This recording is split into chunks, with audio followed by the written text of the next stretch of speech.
অনেক দিন থেকেই আমার একটা পাহাড় কিনবার শখ, কিন্তু পাহাড়কে বিক্রি করে তা জানি না। যদি তার দেখা পেতাম, দামের জন্য আটকাতো না। আমার নিজস্ব একটা নদী আছে, সেটা দিয়ে দিতাম পাহাড়টার বদলে। কে না জানে পাহাড়ের চেয়ে নদীর দামই বেশি। পাহাড় স্থানও নদী বহমান, তবু আমি নদীর বদলে পাহাড়টাই কিনতাম, কারণ আমি ঠকতে চাই। নদীটাও অবশ্য কিনেছিলাম একটা দ্বীপের বদলে। ছেলেবেলায় আমার বেশ ছোট্টখাট্ট ছিমছাম একটা দ্বীপ ছিল, সেখানে অসংখ্য প্রজাপতি। শৈশবে দ্বীপটি ছিল আমার কাছে বড় প্রিয়। আমার যৌবনে দ্বীপটি আমার কাছে মাপের ছোট লাগলো। প্রবহমান ছিপছিপে তন্নি নদীটি বেশ পছন্দ হলো আমার।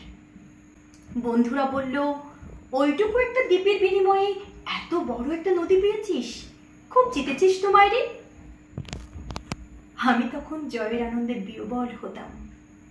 আমি তখন সত্যি ভালোবাসতাম নদীটিকে।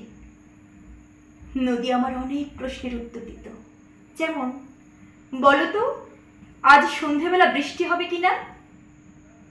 সে বলতো, আজ এখানে দক্ষিণ গরম হাওয়া, শুধু একটি ছোট্ট দ্বীপে বৃষ্টি, সে কি প্রবল বৃষ্টি, যেন একটা উৎসব। আমি সেই ছোট্ট দ্বীপে আর যেতে পারি না। সে জানতো, সবাই জানে, শৈশবে আর ফেরা যায় না। এখন আমি একটা পাহাড় কিনতে চাই। সেই পাহাড়ের পায়ের কাছে থাকবে গহন অরণ্য। আমি সেই অরণ্য পার হয়ে যাব। তারপর শুধু রুক্ষ কঠিন পাহাড়, একেবারে চূড়ায় মাথার খুব কাছে আকাশ, নিচে বিপুলা পৃথিবী, চরাচরে তীব্র নির্জনতা। আমার কণ্ঠস্বর সেখানে কেউ শুনতে পাবে না। আমি ঈশ্বর মানি না তিনি আমার মাথার কাছে ঝুঁকে দাঁড়াবেন না।